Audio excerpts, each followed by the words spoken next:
Welcome to the Highlights from Ukraine podcast, your daily audio summary of the latest news reported in the Ukrainian media. We would really appreciate if you could recommend us to your friends and family as well as share information on social media. Thank you. My name is Artem and here is the news. For 174 days, Ukraine defends itself against the forces of the Russian invasion. UN Secretary-General Antonio Guterres will visit Ukraine on Thursday, Friday, August 18-19, reports Novinarnya.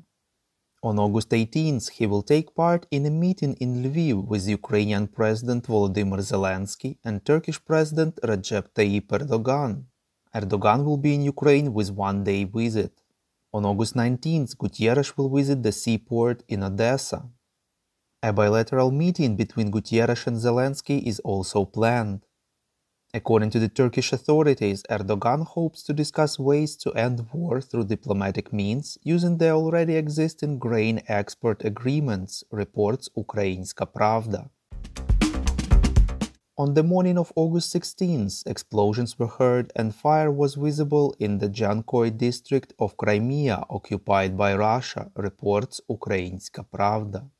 It was reported about the detonation of the ammunition warehouse in the village of Maiske.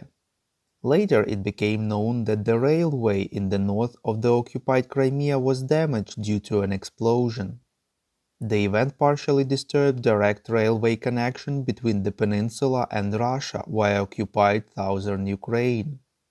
According to Tamila Tasheva, the representative of Ukraine's president in Crimea, there were huge queues on the Kerch Bridge to leave the peninsula for Russia. The head of the president's office, Andriy Yermak, hinted that the armed forces of Ukraine may be behind the explosions in Crimea.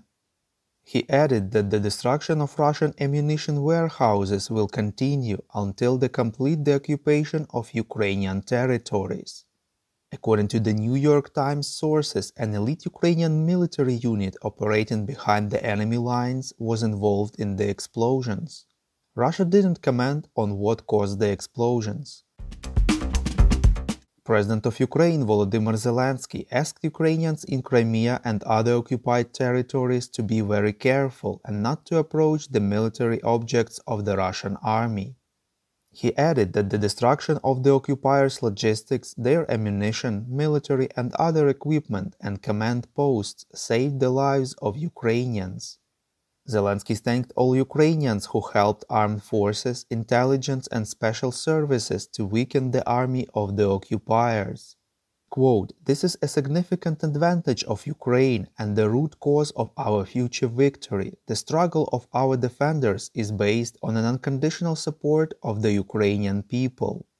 This is a people's war of liberation. This is an all-Ukrainian struggle for freedom and independence for our country." Unquote.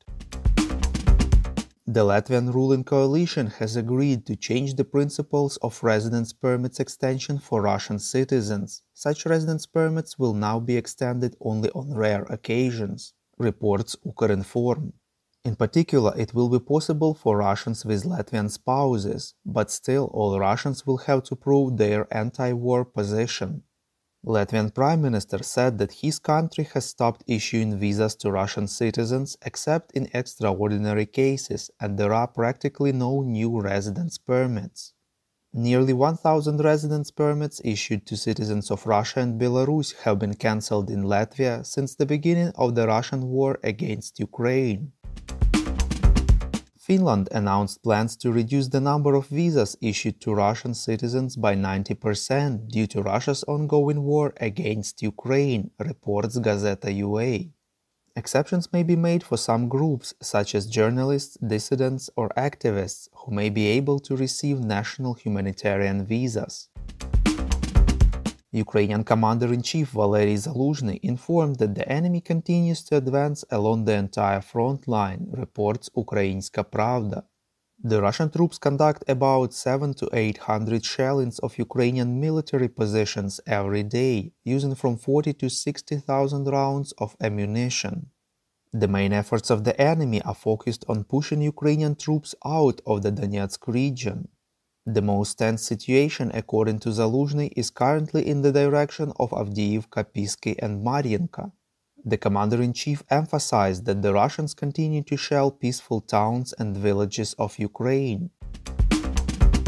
According to the results of checks of around 80% of the educational facilities of various levels, only 41% of them are ready for full-time education, reports NVUA.